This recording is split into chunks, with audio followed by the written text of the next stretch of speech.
नमस्कार। आज बात करते हैं वो जिसके क्वेश्चन बहुत ज्यादा आते हैं, वेल्थ, पैसा। इसके लिए एक डिविजनल चार्ट होता है। अब डिविजनल चार्ट क्या कहानी है भाई? डिविजनल चार्ट क्या है? एक आप इस तरह से समझ लीजिए कि पूरी कुंडली के एक एक हाउस के एक एक टॉपिक के लिए अलग अलग पूरा चार्ट बनता है। होरा चार्ट D2 जो चार्ट है वो देखना सबसे आसान, सबसे सिंपल है। ठीक है, इसलिए मुझे लगा उससे शुरू करते हैं, आपको इंटरेस्टिंग लगेगा। जब मैंने डिविजनल चार्ट्स देखना खुद सीखा था ना, तो मेरे मन में पहला क्वेश्चन तो ये आया था कि अगर यहां इतनी डिटेल अवेलेबल है, अगर यहां पर इतना सिंपल है कोई चीज देखना, तो इतनी बड़ी कुंडली ऐसे ही सिखा रहे थे बिना बात, हम तो यहीं से शुरू कर लेते। तो ऐसा इंटरेस्टिंग और सिंपल सा कंसेप्ट है डिविजनल चार्ट्स का, उसमें से D2 होरा वेल्थ चार्ट पर आज बात करते हैं। ठीक है, अब ये D2 चार्ट होता क्या है? ये हमारे सेकंड हाउस का एक एम्प्लीफिकेशन है, यानी कि सेकंड हाउस जो हमारी वेल्थ दिखाता है, साथ ही साथ सेकंड हाउस हमारा कुटुंब परिवार दिखाता है, हमारी स्पीच को दिखाता है, हमारे चेहरे को दर्शाता है। उसमें से सिर्फ एक पार्ट वेल्थ लेकर ये एक पूरा चार्ट बनता है। अब भाई मान लो किसी का सेकंड हाउस में कुछ एफ्लिक्शन है, क्रूर ग्रहों की दृष्टि है, नीच का ग्रह बैठा है, कुछ प्रॉब्लम है, तो इतना तो समझ में आ गया सेकंड हाउस की चीजों से प्रॉब्लम है। अब वो प्रॉब्लम किससे है? कुटुंब से है, परिवार से है, शक्ल खराब है, स्पीच खराब है, या पैसे नहीं है? प्रॉब्लम किसकी? वो देखने के लिए हम डिविजनल चार्ट देखते हैं। है ना इंटरेस्टिंग चीज? वही करते हैं, आइए। तो देखिए D2 चार्ट कुछ कुछ ऐसा दिखाई देता है।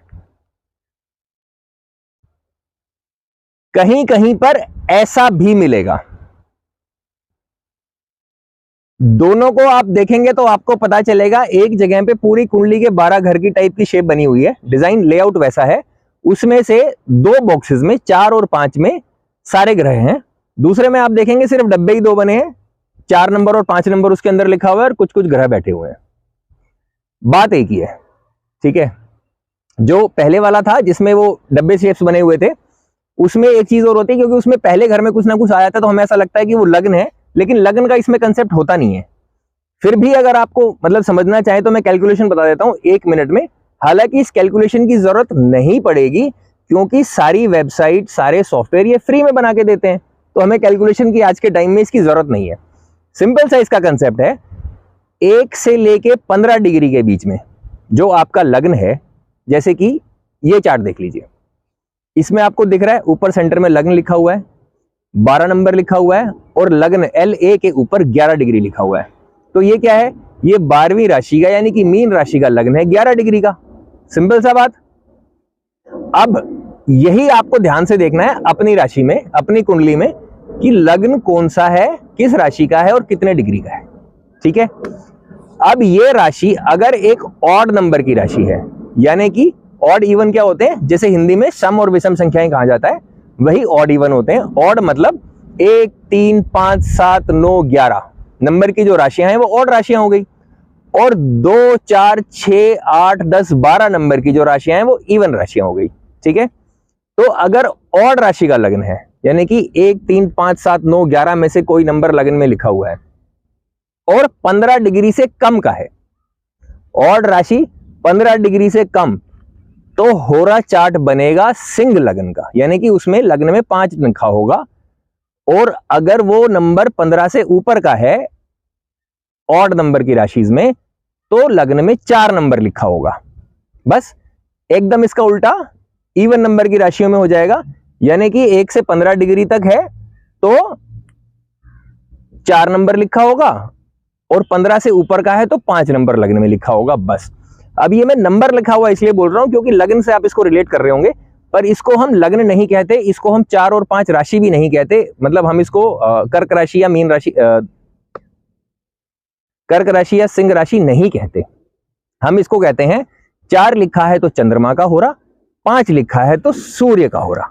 ठीक है, वैसे भी 4 चंद्रमा की राशि है, 5 सूर्य की राशि है, सिंपल सी तो बात है, बस उसी से रिलेट करते हैं, चंद्रमा का होरा और सूर्य का होरा। अब आप देखिए, कुछ चीज आपको मां से मिलनी है, कुछ चीज पिता से मिलनी है। कौन सी मिलनी आसान है? मां से मिलनी आसान है। तो चंद्रमा के होरा में जितने ज्यादा ग्रह बैठे हों 9 में से, उतनी ज्यादा अच्छी वेल्थ, फ्लो ऑफ वेल्थ उतना ज्यादा अच्छा। सूर्य के होरा में 5 नंबर में जितने ज्यादा ग्रह बैठे हो उतनी खराब। अपनी कुंडली में खुद ही देख लो। ये हो गया वेल्थ का फ्लो, कब पैसे आएंगे कब नहीं आएंगे। तो जितने ज्यादा ग्रह पॉजिटिव सपोर्ट कर रहे हैं उतने आराम से पैसे आएंगे, उतने ज्यादा टाइम तक आएंगे। जितने नेगेटिव सपोर्ट कर रहे हैं, मेहनत ज्यादा करा रहे हैं। और सिंपल समझना है तो इसको ऐसे भी आप ले सकते हो कि चंद्रमा के होरा के समय पे आपको मेहनत से ज्यादा धन मिलेगा, सूर्य के होरा के समय आपको मेहनत से कम फल मिलेगा। फाइनेंशियल फल की बात कर रहा हूं, ठीक है। तो अपनी राशि में खुद देख लीजिए, चंद्रमा के होरा में 4 में कौन से ग्रह हैं।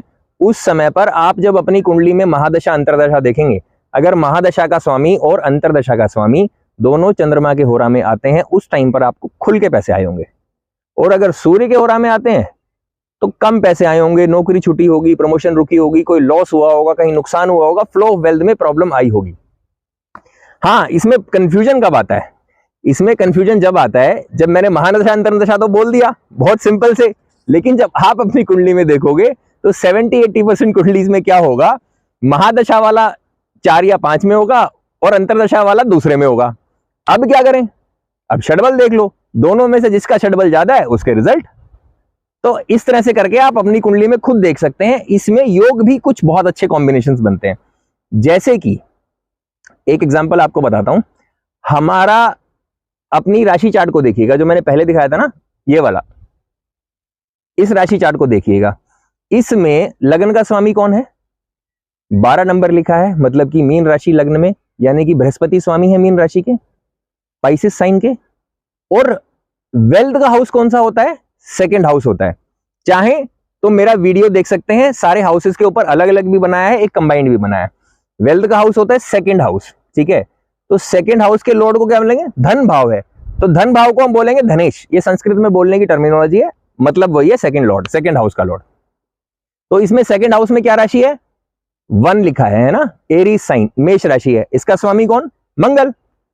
तो अब आप देखिए, अगर इस व्यक्ति की कुंडली में, जिनकी भी ये कुंडली है, चंद्रमा के होरा में यानी कि 4 नंबर में D2 में लग्न का स्वामी और धनेश धन का स्वामी, फर्स्ट लॉर्ड और सेकंड लॉर्ड एक साथ आ जाएं तो बहुत बहुत पैसा, ठीक है।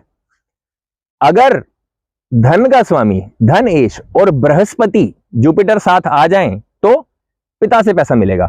जुपिटर यहां मैंने क्यों बोला? क्योंकि वो सेकंड हाउस का कारक है, वेल्थ का, प्रोस्पेरिटी का कारक है जुपिटर। नेचुरली फिक्स्ड कारक कहते हैं उसको हम। कुछ फिक्स्ड कारक होते हैं, कुछ चर और स्थिर अलग अलग होते हैं, तो वो अभी मैंने समझाया नहीं है, उसके बाद की नहीं है, कभी और करेंगे। बट अभी के लिए इतना समझ लीजिए कि सेकंड हाउस का नेचुरली कारक बृहस्पति होता है। तो बृहस्पति और सेकंड लॉर्ड अगर चंद्रमा के होरा में आ जाएं D2 चार्ट में, बृहस्पति और सेकंड लॉर्ड कहां से देखना है? D1 चार्ट से देखना है, लग्न चार्ट से, राशि चार्ट से देखना है। और दोनों साथ कहां देखने हैं? D2 में देखने हैं। ऐसा होगा तो पिताजी से पैसे मिलेंगे, है ना, सिंपल सा। कब पैसे आएंगे, कब जाएंगे, कहां से आएंगे, कुछ कुछ समझ में आया? ऐसा इंटरेस्टिंग होता है डिविजनल चार्ट। आगे और चार्ट्स पे भी बात करते रहेंगे। मुझे लगा बहुत सिंपल है, समझेंगे तो कुछ कुछ डिविजनल चार्ट्स के बारे में पता लगेगा, इसलिए बताया। फीडबैक जरूर दीजिएगा। आपके कोई क्वेश्चंस हो, कमेंट्स हो, तो मुझे कमेंट में बताइएगा। और मुझे बताइएगा जब आपने अपनी कुंडली में ये देखा तो क्या आपको ऐसा पता चला कि हाँ, इस डेट पे ये नुकसान तो हुआ था, इस डेट पे प्रमोशन तो हुई थी, इस टाइम तो पैसा अच्छा आ रहा था, इस टाइम तो दिक्कत आ रही थी। जब लगेगा, मिलेगा, तो मुझे कमेंट्स में बताइएगा। आगे क्या जानना चाहते हैं बताइएगा। मैं सोच रहा हूं कि और डिविजनल चार्ट्स के बारे में भी बात करते हैं, थोड़ा और इंटरेस्टिंग इसको बनाएंगे, मजा आएगा। करते हैं। लाइक सब्सक्राइब कर दीजिए। नमस्कार।